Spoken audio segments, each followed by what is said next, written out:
Hello बच्चों. In today's class we are going to start a new chapter of science, chapter 7, conservation of plants and animals.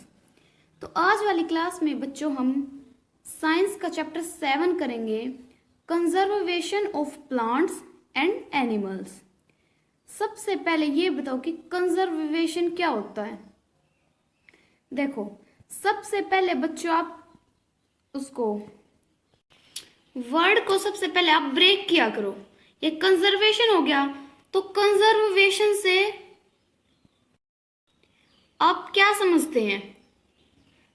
Conserve से ही conservation बना होगा ना. तो conserve क्या होता है? कंजर्व होता है बचाना, किसी चीज को बचाना, कंजर्व करना. ठीक है. तो conservation of plants and animals, plants पौधों को और जानवरों को हम कैसे बचाएं. देखिए फर्स्ट पैराग्राफ में इन्होंने क्या बोला है. We saw in class 7 that Paheli and Boojho had visited the forest along with professor Ahmad and Tibu. हमने देखा है कि क्लास 7th में पहेली और बूजो विजिट हुए, यानी कि वो एक फॉरेस्ट में गए उसके प्रोफेसर के साथ, अहमद और टीबू के साथ.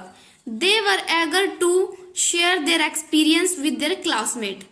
वो अपने क्लासमेट्स के साथ अपना एक्सपीरियंस शेयर कर रहे थे.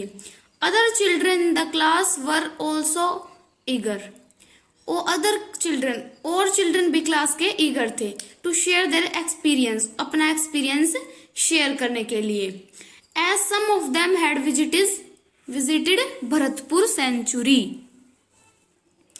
कहाँ विजिट हुए थे वो? Bharatpur sanctuary. Some others had heard about Kaziranga national park, Lokchao wild life sanctuary, great Nicobar biosphere reserve and tiger reserve, etcetera etcetera. ये क्या है बच्चों? वाइल्ड लाइफ सेंचुरीज के नाम है ये. ठीक है.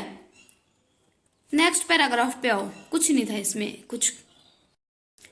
अब आता है deforestation and its causes. Deforestation होता क्या है? देखो, फॉरेस्ट से ही डिफोरेस्टेशन बना होगा ना. तो ये बताओ फॉरेस्ट क्या होता है? फॉरेस्ट होता है आपके जंगल होते हैं. तो फॉरेस्टेशन, तो डिफोरेस्टेशन होता है बच्चों वृक्षों की कटाई करना. क्या बोलते हैं उसको? डिफोरेस्टेशन. तो डिफोरेस्टेशन और उसके कारण पढ़ेंगे हम. A great variety of plant and animals exist on earth. आपको पता है कि ग्रेट वैरायटी के अंदर प्लांट और एनिमल एग्जिस्ट करते हैं हमारी पृथ्वी के ऊपर. They are essential for the well-being and survival of mankind. आपको पता है कि ये बहुत जरूरी है हमारे लिए, हमारे सर्वाइवल के लिए. Today a major threat to survival of these organism is deforestation. We know that deforestation means, देखो ये आ गया ना, we know that deforestation means, हमें पता है कि डिफोरेस्टेशन क्या होता है. Clearing of forest and using that land for other purpose. Forest को क्लियर कर देना, फॉरेस्ट की कटाई कर देना, वृक्षों की कटाई कर देना, and using that land for other purpose. देखो बच्चों, जंगलों की कटाई करके हम आज के समय में एक मेजर रीजन हो रहा है. जंगलों की कटाई करके हम उस लैंड को साफ करके, प्लेन सरफेस करके, उस पे हम वो अदर पर्पस के लिए हम यूज में ले रहे हैं. ठीक है. तो इसी को बोलते हैं हम deforestation. Clearing of forest and using that land for other purpose is known as deforestation. Trees in the forest are cut for some of the purpose mention below.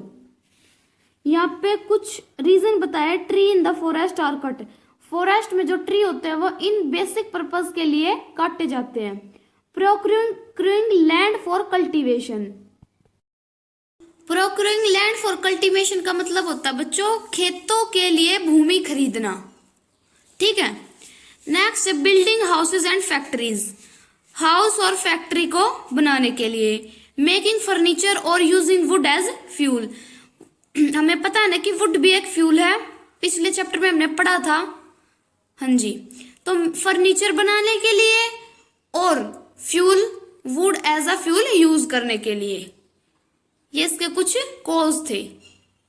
अब आगे पढ़ेंगे हम कॉन्सिक्वेंसेस ऑफ डिफोरेस्टेशन. कॉन्सिक्वेंसेस होता बच्चों नतीजे, यानी कि deforestation के नतीजे क्या होंगे। पहेली and बूजो recall the consequences of deforestation. They remembered that deforestation increase the temperature and pollution level on the earth. Deforestation, देखो बच्चों, आगे आगे आने वाली पीढ़ी के लिए देखो, deforestation increase the temperature and pollution level. Deforestation temperature को, हमारे तापमान को, और पोल्यूशन लेवल को अर्थ के बढ़ाएगा, इंक्रीज करेगा। It increases the level of carbon dioxide in the atmosphere, और वो कार्बन डाइऑक्साइड की मात्रा को भी, लेवल को इंक्रीज करेगा एटमोस्फेयर के अंदर। Ground water level also get lowered, और ग्राउंड वाटर जो धरती का पानी होता है वो और लोअर होता जाएगा, और नीचे तक होता जाएगा। They know that deforestation disturbs the balance in nature. उन्हें पता है कि जो ये डिफोरेस्टेशन करते हैं बच्चों, उनको बहुत अच्छी तरह पता है कि इससे नेचर ऑफ बैलेंस का नेचर डिस्टर्ब होता है। They were told by Professor Ahmed that if cutting of tree continue, rainfall and the fertility of the soil will decreases। अगर ये ही होता गया, यदि डिफोरेस्टेशन इसी मात्रा में चलता रहा, तो फर्टिलिटी ऑफ सॉइल भी डिक्रीज होती जाएगी। और आपको पता है कि बच्चों, जितने ज्यादा पेड़ होंगे उतनी ज्यादा बारिश होगी। अगर हम पेड़ कट करते जाएंगे तो रेनफॉल के चांस भी कम होते जाएंगे। Moreover, there will be increased chances of natural calamities such as flood and droughts। हमें यह भी पता है कि नेचुरल कैलेमिटी के चांस भी इंक्रीज होते जाएंगे, जैसे फ्लड यानी कि बाढ़, ड्रॉट यानी कि सूखा पड़ जाना।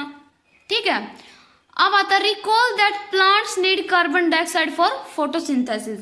हमें पता है कि फोटोसिंथेसिस के लिए कार्बन डाइऑक्साइड की आवश्यकता होती है ना प्लांट्स को। Fewer tree would mean that less carbon dioxide will be used, as resulting in its increased amount in the atmosphere. This will lead to global warming as carbon dioxide trap the heat ray reflected by the earth. The increase in temperature on the earth disturb the water cycle and may reduce rainfall. This could cause droughts। देखो बच्चों, अगर हम पेड़ काटेंगे तो क्या होगा, carbon dioxide की वैल्यू बढ़ती जाएगी, जिससे क्या कॉज होगा, ग्लोबल वार्मिंग कॉज होगी। जो हीट रेज को रिफ्लेक्ट करती है, जो अर्थ को आने पे इंक्रीज इन टेम्परेचर हो जाएगा अर्थ का, और डिस्टर्ब हो जाएगी हमारी वाटर साइकिल। ठीक है, और वाटर साइकिल डिस्टर्ब हो जाएगी तो रिड्यूस रेनफॉल होगी, जो ड्रॉट का कारण बन जाएगी। ठीक है, deforestation is a major cause which leads to the change in soil properties. Deforestation एक मेजर कॉज भी है चेंज इन सॉइल प्रॉपर्टीज का। Physical property of the soil get affected by plantation and vegetation. Recall from class 7th how trees prevent soil erosion.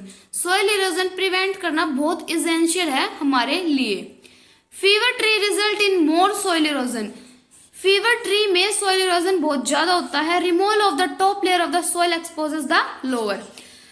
Top layer को, soil की top layer को remove कर देना lower layer से, Hardy and Rocky layer. This soil has less humus and is less fertile. इसमें कम नमी होती है और ये कम फर्टाइल होती है। The fertile land get converted into desert. और जो फर्टाइल लैंड कन्वर्ट हो जाती है बच्चों डेजर्ट के अंदर, उसको बोलते हैं डेजर्टिफिकेशन। क्या बोलते हैं, डेजर्टिफिकेशन। तो ये क्वेश्चन आ सकता है, व्हाट इज डेजर्टिफिकेशन। तो लिख देना, the soil has less humus and is less fertile. The fertile land gets converted into desert, it is called desertification. Desertification also leads to a decrease in water holding capacity of the soil. फिर जो मिट्टी जो पानी सोखती है बच्चों, वो पहले की तरह नहीं सोख पाएगी। The movement of water from the soil surface into the ground, infiltration rate is reduced। और जो उसका infiltration rate होता है वो भी reduce हो जाएगा। So there are floods, वहाँ पे flood आ जाएगी। The other properties of the soil like nutrient content, texture, etc. also change because of deforestation। एक deforestation के लिए बच्चों, एक डिफोरेस्टेशन की प्रोसेस से पूरी तो वाटर साइकिल और पूरी हमारे नेचर की जो साइकिल होती है वो डिस्टर्ब होगी, है ना। तो इसलिए हमें डिफोरेस्टेशन नहीं करना है। फिर आता है conservation of forest and wild life. Forest और वाइल्ड लाइफ को कैसे कंजर्व कर सकते हैं हम। Biosphere is that part of the earth in which living organism exist और वेयर सपोर्ट लाइफ। बायोस्फीयर एक ऐसा पार्ट है अर्थ का जहाँ पे लिविंग ऑर्गेनिज्म एग्जिस्ट कर रहे हैं और जहाँ पे लाइफ सपोर्ट हो सकती है। बायोलॉजिकल डाइवर्सिटी और biodiversity refer to the variety of organism existing on the earth, their interrelationship and their relationship with the environment. Biosphere क्या होता है ये आपको क्वेश्चन में भी आ सकता है आगे, ठीक है। तो biosphere is that part of the earth in which living organism exist और विच सपोर्ट लाइफ, जहां पे लाइफ सेट है यानी लाइफ सपोर्ट हो सकती है। Professor Ahmed organise a visit to a biosphere reserve for Paheli Boojho and their classmate. Professor Ahmad ने एक ऑर्गेनाइज किया कि बायोस्फीयर रिजर्व पहेली बोजो और उसके क्लासमेट से। He selects a place named Pachmarhi biosphere reserve. उन्होंने एक प्लेस सिलेक्ट किया Pachmarhi biosphere reserve. He knows that the plants and animals found here are similar to those of the upper Himalayan peak and to those belonging to the lower western Ghat. Professor Ahmed believes that the biodiversity found here is unique. Professor Ahmed को विश्वास नहीं हुआ कि biodiversity यहाँ अलग है, unique है। He request Madhav ji a forest employ, उन्होंने रिक्वेस्ट करी माधव जी से जो कि फॉरेस्ट का एम्प्लॉय था, to guide the children inside the biosphere reserve, कि चिल्ड्रंस को गाइड करे बायोस्फीयर रिजर्व के अंदर। He explain that preserving area of such biological importance make them a part of our national heritage, कि उन्होंने explain किया कि यहाँ का एरिया प्रिजर्व करना है और बायोलॉजिकल इंपॉर्टेंस ये पार्ट बन जाएगा हमारी नेशनल हेरिटेज का। Madhav ji explained to the children that apart from our personal effort and effort of the society, government agencies also take care of the forest and animals. The government lays down rules, method and policies to protect and conserve them. Wildlife sanctuary, national park, biosphere reserve, etc. are protected areas. Wildlife sanctuary, national parks, biosphere reserve, etc. are protected areas for conservation of plant and animals present in that area. जैसे बच्चों wild life sanctuary, national park, biosphere reserve etcetera etcetera ये बनाई जाती है उस area को protect करने के लिए और वहाँ के जितने भी प्लांट्स और एनिमल्स हैं उस एरिया के उनको कंजर्व करने के लिए। इसलिए ये national park, biosphere reserve, wild life sanctuary ये बनाई जाती हैं, ठीक है। अब आता है बायोस्फीयर रिजर्व होता क्या है। Children along with professor Ahmad and Madhav ji enter the biosphere reserve area. Madhav ji explains that biosphere reserve are the area made for conservation of biodiversity. As you are aware that biodiversity is the variety of plants, animals and microorganisms generally found in an area. इन्होंने क्या बताया है, ये एक ऐसा area होता है बच्चों जहाँ पे बायोडाइवर्सिटी को कंजर्व किया जाता है, ठीक है, और अवेयर किया जाता है बायोडाइवर्सिटी के प्रति, और जिसमें वैरायटी ऑफ प्लांट्स, एनिमल्स और माइक्रो ऑर्गेनिज्म पाई जाती है उस एरिया के अंदर। The Biosphere Reserve help to maintain the biodiversity and culture of that area. Biosphere Reserve वहाँ की बायोडाइवर्सिटी और उस एरिया के कल्चर को मेंटेन करके रखता है। ए बायोस्फीयर रिजर्व में also contain other protected area in it, और बायोस्फीयर रिजर्व और भी अदर कंटेन और कुछ और प्रोटेक्टेड एरिया भी को भी कंटेन करता है। The Pachmarhi biosphere reserve consist of one national park name Satpura and two wild life sanctuary name Bori and Pachmarhi. ये उन्होंने बायोस्फीयर रिजर्व जिसमें नेशनल पार्क हैं जैसे सतपुरा और दो वाइल्ड लाइफ सेंचुरी बताई है बोरी और पचमहरी, ठीक है। देखो ये दिखाया गया पचमहरी बायोस्फीयर रिजर्व। ये रे, ठीक है। सतपुड़ा नेशनल पार्क, देन बोरी, सोरी सेंचुरी, एक्सेट्रा एक्सेट्रा, आप देख लेना बुक में। नेक्स्ट टॉपिक आता है आपका फ्लोरा एंड फोना। फ्लोरा और फोना से आप क्या समझते हैं? As the children walk around the biosphere reserve they appreciate the green wealth of the forest. They are very happy to see tall teak trees and animals inside the forest. Suddenly, Paheli finds a rabbit and wants to catch it. She starts running after it. Professor Ahmed stops her. He explains that animals are comfortable and happy in their own habitat. We should not disturb them. Madhavji explained that some animals and plants typically belong to a particular area. The plant and animal found in a particular area and termed flora and fauna respectively of that area. इन्होंने बताया है कि वो children biosphere reserve के अंदर गए थे ना, तो वहाँ पे वो बहुत खुश थे टॉल ट्री के साथ, ट्रीज के साथ और एनिमल्स के साथ जो फॉरेस्ट के अंदर थे। सडनली, अचानक से पहेली ने देखा वहाँ पे एक रैबिट है और वो उसको पकड़ने, वो उसने कैच करने गई। जब वो भागने लगा, she starts running after it, तो प्रोफेसर अहमद स्टॉप हर, तो प्रोफेसर अहमद ने पहेली को वहीं स्टॉप किया। क्यों? ही एक्सप्लेन दैट, वो एक्सप्लेन करने लग गया कि एनिमल्स हैप्पी और कंफर्टेबल है अपनी खुद की हैबिटेट के अंदर, ठीक है, हमें उनको डिस्टर्ब नहीं करना चाहिए। माधव जी ने एक्सप्लेन किया कि कुछ प्लांट्स और कुछ एनिमल्स किसी पर्टिकुलर एरिया से बिलोंग करते हैं, तो the plant and animals found in a particular area are termed flora and fauna respectively of that area. तो the plant found in particular area, वो प्लांट जो किसी पर्टिकुलर एरिया के अंदर फाइंड हुए उनको बोलेंगे हम flora. The animal which are found in a particular area is called fauna, और जो एनिमल किसी पर्टिकुलर एरिया के अंदर मिले उसे बोलेंगे हम फोना, ठीक है। जहाँ पे प्लांट्स मिले वहाँ पे फ्लोरा, जहाँ पे एनिमल्स मिले वहाँ पे फोना, ठीक है।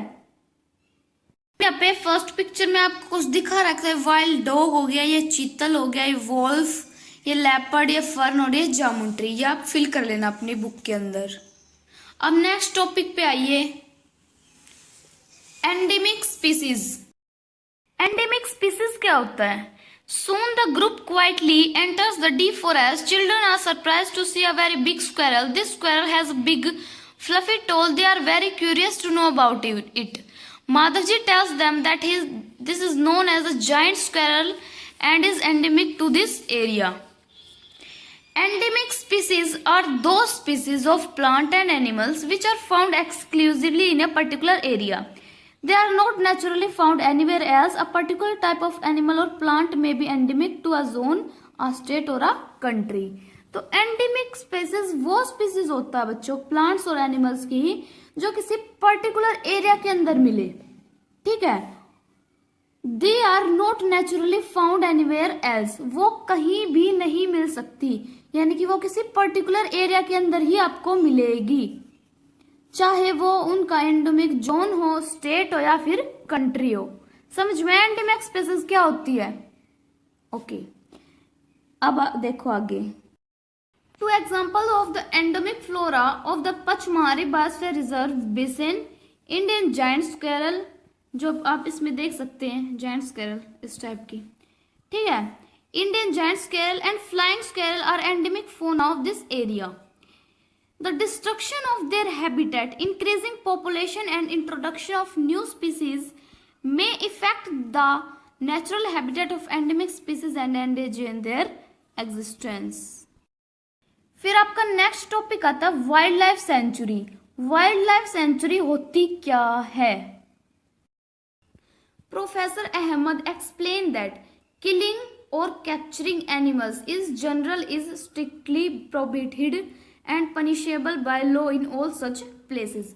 प्रोफेसर अहमद ने एक्सप्लेन किया कि एनिमल्स को किलिंग करना और कैप्चरिंग करना, किलिंग यानी कि उनको मारना और उनको पकड़ना, एनिमल्स को स्ट्रिक्टली प्रोहिबिटेड और पनिशेबल हो सकता है लॉ के द्वारा सच प्लेसेस के अंदर, ठीक है। Wild life sanctuaries like reserve forest provide protection and suitable living condition to wild animals. Wild life sanctuary क्या होती है? वाइल्ड लाइफ सेंचुरी एक रिजर्व की तरह होती है, उनको रिजर्व करके रखा जाता है, ठीक है। फॉरेस्ट प्रोवाइड प्रोटेक्शन, जंगल उनको प्रोटेक्शन प्रोवाइड करते हैं और सुटेबल लिविंग कंडीशन प्रोवाइड करते हैं। उनके टेम्परेचर के अकॉर्डिंग वो कंडीशन सुटेबल करते हैं, किनको? वाइल्ड एनिमल्स को। ठीक है। He also tells them that people living in wildlife sanctuary are allowed to do certain activities such as grazing by their livestock, collecting medicinal plants, firewood, etc. तो बच्चों हम यही कह सकते हैं वाइल्ड लाइफ सेंचुरी वो सेंचुरी होती है, एक रिजर्व की तरह होती है जहाँ पे एनिमल्स को सुटेबल लिविंग कंडीशन दी जाती है और उनको प्रोटेक्ट किया जाता है। ठीक है, इसको बोलेंगे वाइल्ड लाइफ सेंचुरीज। अब आता है नेशनल पार्क क्या होते हैं। Reserves are large and diverse enough to protect whole set of ecosystem. They preserve flora, fauna, landscape and historic object of an area. Satpura National Park is the first reserve forest of India. The finest Indian teak is found in this forest. There are more than 100 national park in India. 100 से ज्यादा national park है बच्चों India के अंदर।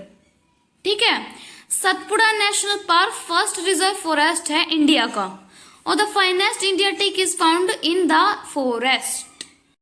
बच्चों national park वो होते हैं राष्ट्रीय उद्यान, उद्यान बोल सकते हैं हम। ठीक है, तो वो होते हैं बच्चों कि जहां किसी सरकार द्वारा वन्य जीवों को, जानवरों को, पौधों को कंजर्व किया जाता है, यानी कि बचाया जाता है, उसको बोलते हैं हम नेशनल पार्क। क्या बोलते हैं? National park. Tiger was launched by the government to protect the tigers in the country.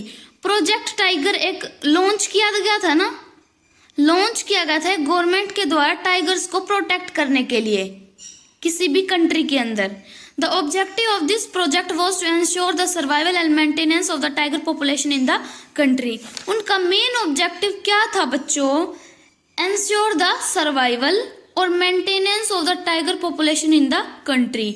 हमारी कंट्री के अंदर टाइगर की पॉपुलेशन मेंटेन करने के लिए वो प्रोजेक्ट टाइगर लॉन्च किया गया था गवर्नमेंट के द्वारा। Tiger is one of the many species which are slowly disappearing from our forest. Tiger एक ऐसी प्रजाति है, ऐसी स्पीसीज है जो स्लोली डिसअपियर होती जा रही है हमारी फॉरेस्ट से, हमारे जंगलों से। But the Satpura tiger reserve is unique in the sense that significant increase in the population of tiger has been seen here. Satpura tiger reserve के अंदर एक यूनिक सेंस देखी जाती है, significant increase in the population tigers की। Once upon a time animals like lions, elephant, wilds, buffaloes and barasingha were also found in Satpura national park. एक time हुआ करता था बच्चों जब लोयन, elephant, wild buffalo, barasingha Satpura national park के अंदर मिलते थे। Animals whose numbers are diminishing to a level that they might face extinction are known as the endangered animals। अब endangered animals क्या होता है बच्चों? endangered को आप बोल सकते हो संकटग्रस्त, जो संकट यानी विपत्ति के समय में है। endangered animals वो एनिमल्स है बच्चों जो लुप्त होने की कगार पर हैं। ठीक है, जो खत्म नहीं हुए हैं लेकिन धीरे धीरे उनकी पॉपुलेशन कम होती जा रही है, एक टाइम पर वो खत्म हो जाएगी। इसको बोलते हैं हम एंडेंजर्ड एनिमल्स। ये आपको क्वेश्चन भी आ सकता है। उसके बाद आता है इकोसिस्टम। इकोसिस्टम क्या होता है? An ecosystem is made of all the plants, animals and micro organism in an area along with non living component such as climate, soil, river deltas etcetera. Ecosystem वो होता है जिसमें लिविंग ऑर्गेनिज्म के साथ, living organism को हम बोल सकते हैं प्लांट्स, एनिमल्स, माइक्रो ऑर्गेनिज्म। ठीक है, किसी एरिया के अंदर रहते हैं वो, तो लिविंग ऑर्गेनिज्म तो रहते ही हैं, साथ में नॉन लिविंग कंपोनेंट्स भी रहते हैं जैसे climate, soil, river deltas etcetera. तो इस सिस्टम को बोलते हैं हम इकोसिस्टम। क्या बोलते हैं? इकोसिस्टम। ठीक है, फिर आता है red data book. Red data book क्या होती है? Red Data Book is the source book which keeps a records of all the endangered animals and plants. Red Data Book is maintained internationally by an organization. India also maintains Red Data Book for plants and animals found in India. बच्चों red data book वो होती है जो किसी क्षेत्र के या फिर इसमें बताया इंडिया के, यानी इंडिया के जितने भी प्लांट्स और एनिमल्स हैं जो कि एंडेंजर्ड एनिमल्स हैं, समझते हैं ना, एंडेंजर्ड एनिमल्स यानी कि जो लुप्त होने की कगार पर है, वो सारा मेंटेनेंस इस रेड डाटा बुक के अंदर होता है। तो red data book is the source which keeps our record of all the endangered animals and plants. ये बच्चों इंटरनेशनली किसी ऑर्गेनाइजेशन के थ्रू क्या होती है, मेंटेन होती है, ठीक है। और इंडिया में रेड डाटा बुक के अंदर प्लांट और एनिमल पाए गए हैं जो कि इंडिया के अंदर हैं। अब रेड डाटा बुक तो समझ आ गया होता है। अब बात आती है माइग्रेशन की। माइग्रेशन होता क्या है बच्चों? माइग्रेशन को बोल सकते हैं हम प्रवास। क्या बोल सकते हैं? प्रवास। मैं आपको आसानी वाले शब्दों में बताती हूँ माइग्रेशन क्या होता है। देखो बच्चों, एग्जाम्पल देती हूँ मैं आपको। जैसे माइग्रेशन होता है कि कोई व्यक्ति, हम व्यक्ति से लेते हैं, ये चैप्टर हमारा प्लांट्स और एनिमल्स का है, लेकिन हम एग्जाम्पल दे लेते हैं व्यक्ति का।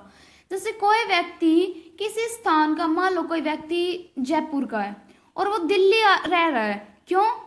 उसको यहाँ पे बच्चों जॉब मिल रही है, तो वो अपना आर्थिक विकास मजबूत करने के लिए यहाँ आएगा, जॉब करेगा, ठीक है ना।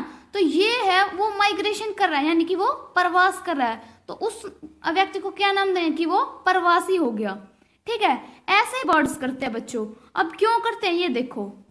Haley observes some of the birds near the river. Madhavji tells the children that they are migratory birds. देखो नाम आ गया ना, माइग्रेटरी बर्ड्स, प्रवासी बर्ड्स, यानी कि प्रवासी पशु पक्षी। These birds have flown here from other parts of the world. Migratory birds fly to far away areas every year during a particular time.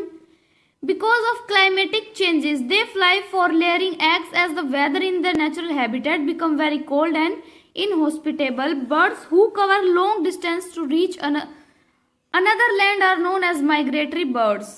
क्या होता है migratory bird? समझ में आया? Migratory bird fly to far away area. वो किसी दूर से के एरिया से आते हैं every year, हर साल, एक पर्टिकुलर टाइम के अंदर, क्योंकि वहां पे क्लाइमेटिक चेंजेस होता है, ठीक है। और they fly for layering eggs as the weather in the natural habitat becomes very cold and inhospitable. समझ में आया अब क्या होता है माइग्रेटरी बर्ड्स? तो माइग्रेटरी बर्ड्स वही होते हैं जो अपनी क्लाइमेटिक कंडीशन, अपने टेम्परेचर, अपनी बॉडी के टेम्परेचर के अनुसार उसी क्लाइमेटिक कंडीशन के अंदर आ जाते हैं, तो वो कहलाते हैं बच्चों माइग्रेटरी बर्ड्स। अब आता है रिसाइकलिंग ऑफ पेपर। बच्चों रिसाइकलिंग ऑफ पेपर से आप क्या समझते हैं? तो देखो, हमें पेड़ काटने की बजाय हमें पेड़ लगाने चाहिए, ठीक है। पेड़ कटने से क्या होगा? ऑक्सीजन की लेवल कम होगी और कार्बन डाइऑक्साइड की मात्रा बढ़ेगी। तो ऑक्सीजन की वैल्यू कम होगी तो हमें सांस लेने में दिक्कत होगी, और CO2 की मात्रा यदि बढ़ेगी तो ग्लोबल वार्मिंग का कॉज बनेगी। तो बच्चों हमें ज्यादा से ज्यादा पेड़ लगाने चाहिए, जिससे इसके बच्चों कई बेनिफिट्स होते हैं, कई एडवांटेजेस होती हैं। देखो, फर्स्ट ऑफ ऑल, ना तो ड्रॉट आएगी ना ही फ्लड आएगी। इससे बच्चों बारिश होगी तो मौसम साफ होगा, हमें शुद्ध हवा मिलेगी, ठीक है। तो बच्चों में ज्यादा से ज्यादा अमाउंट में पेड़ लगाने चाहिए। अब आता है रिसाइकलिंग ऑफ पेपर। क्या होता है, क्या समझते हैं आप रिसाइकलिंग ऑफ पेपर से? यह है कि हमें पेपर्स को बचाना चाहिए और हमें ज्यादा से ज्यादा वृक्ष लगाने चाहिए अपने आसपास, ठीक है, जिससे हमें शुद्ध हवा मिलेगी, शुद्ध हम सांस ले पाएंगे। तो बस इस टॉपिक में यही था। लास्ट एंड फाइनल टॉपिक रह गया आपका रिफोरेस्टेशन। वो डिफोरेस्टेशन था, ये रिफोरेस्टेशन है। डिफोरेस्टेशन से आप क्या समझते थे? डिफोरेस्टेशन होता है कि किसी क्षेत्र के अंदर कटे हुए वनों से ही दोबारा वन लगाए जाते हैं, या फिर नष्ट हुए वनों से, नष्ट हुए पेड़ पौधों से ही दोबारा वन लगाए जाते हैं, दोबारा पेड़ पौधे लगाए जाते हैं। वो होता है रिफोरेस्टेशन। री होना यानी कि दोबारा होना। डिफोरेस्टेशन था पेड़ों की कटाई करना। तो इसमें यही बताया, reforestation is restocking of the destroy forest by planting new trees. Reforestation restocking होता है डिस्ट्रॉय फॉरेस्ट का जो न्यू ट्रीज प्लांटिंग करता है, ठीक है। The planted tree should generally be of the same species which are found in the forest. We should plant at least as many trees as we cut. Reforestation can take place naturally also. If the deforested area is left undisturbed, it re-established itself. In natural reforestation, there is no role of human being. We have already caused tremendous damage to our forest. If we have to retain our green wealth for future generation, plantation of more trees is the only option. हमें reforestation करना चाहिए और afforestation भी करना चाहिए। तो इस paragraph में सिर्फ यही बताया है कि यदि हमने पेड़ नहीं लगाए, यदि हम पेड़ नहीं लगाएंगे तो ये एक ट्रिमेंडस डैमेज बन जाएगा हमारी जान के लिए, हमारे रहन सहन के लिए, ठीक है। तो बच्चों ये चैप्टर आपका यही खत्म होता है। बच्चों इस चैप्टर से हमें सीख क्या मिली है ये बताओ। कि देखो सरकार ने अभी एक स्कीम भी क्या की थी, लॉन्च की थी कि सभी बच्चे जिस व्यक्ति का बर्थडे जिस दिन भी आता है वो एक पेड़ लगाएगा, to plant a new tree, वो एक पेड़ लगाएगा। बच्चों जिससे क्या होगा, हमारी हेल्थ पर भी अच्छा असर पड़ेगा, ठीक है। हम बीमार नहीं होंगे, हमें शुद्ध हवा मिलेगी, ताजा हवा मिलेगी, ठीक है। इससे हमें बहुत सारे बेनिफिशियल होंगे, ये हमारे लिए बहुत बेनिफिट होगा, ठीक है। अब ग्लोबल